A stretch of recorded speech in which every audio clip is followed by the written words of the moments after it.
Okay, let's make an easy artwork like this one. Also, a fun fact, this is my 89th sketch of the year, so let's get straight to it. Now, we want to take a nice soft brush. You can use any one that you'd like and create a dull blue background. This is going to be our sky in the distance, but we are going to blur it out, so don't take too much time or effort here. Just add in some blurry textures and we are good.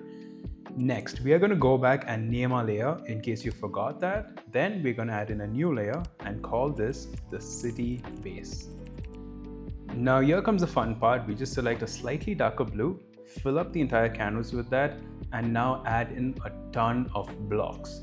So make them slightly different colored, some lighter, some darker, and we are good to go.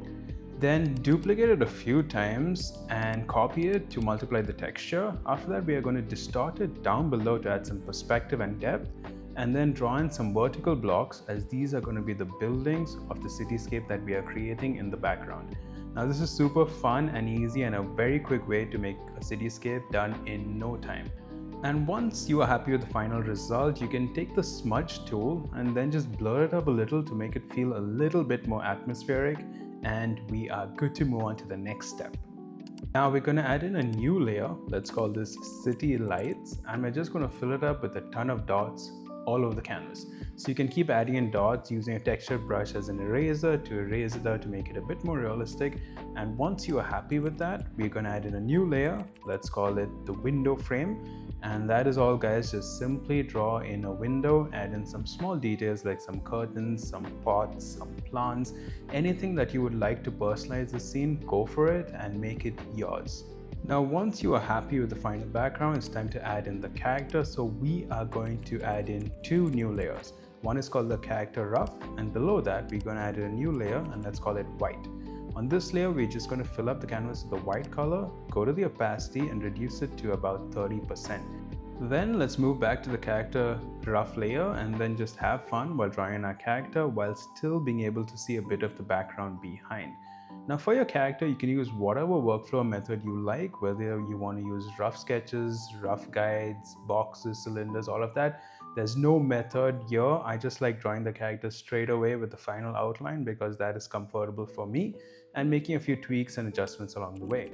Next, we are going to add in a new layer and pick a brush that does not have any gaps in it, like a solid line art brush, and then just draw a clean outline which you can fill in with a flat color. After filling that in, you want to add in some subtle colors just to make the character feel a little alive and not just like a cardboard cutout. And once you are done with the character, we want to turn off all the foreground layers so that we can only see the background, and we're going to export this as a JPEG. Then we are going to bring it back in on top of the background layers and import it back, and this is going to serve as our rainy window.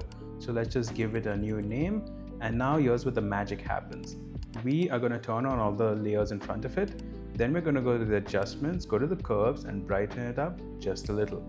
Then we're going to go and give it a slight Gaussian blur of about 5%, and that makes a nice rainy window. And all we have to do next is go to the eraser and erase out some streaks. Now you can use a flat brush, default round brush, erase out whatever streaks you want. You can also use in any texture brushes you want to erase out dust particles, add in some specks, some splashes. And here's where you can add all your final touches, a bit of highlights on the window frame, maybe a little bit on the character if you'd like. And once you're done with that, we are finally done with the artwork, and I hope that you guys are happy with the final result. Now, as usual, you can always find the full complete tutorial of this on my Patreon, along with tons of free lessons, and on my Gumroad. And you can also check out my Instagram, follow me there, and also leave a comment below on what suggestions you would have for new videos, and I will get to them. So thank you guys for all your love and support.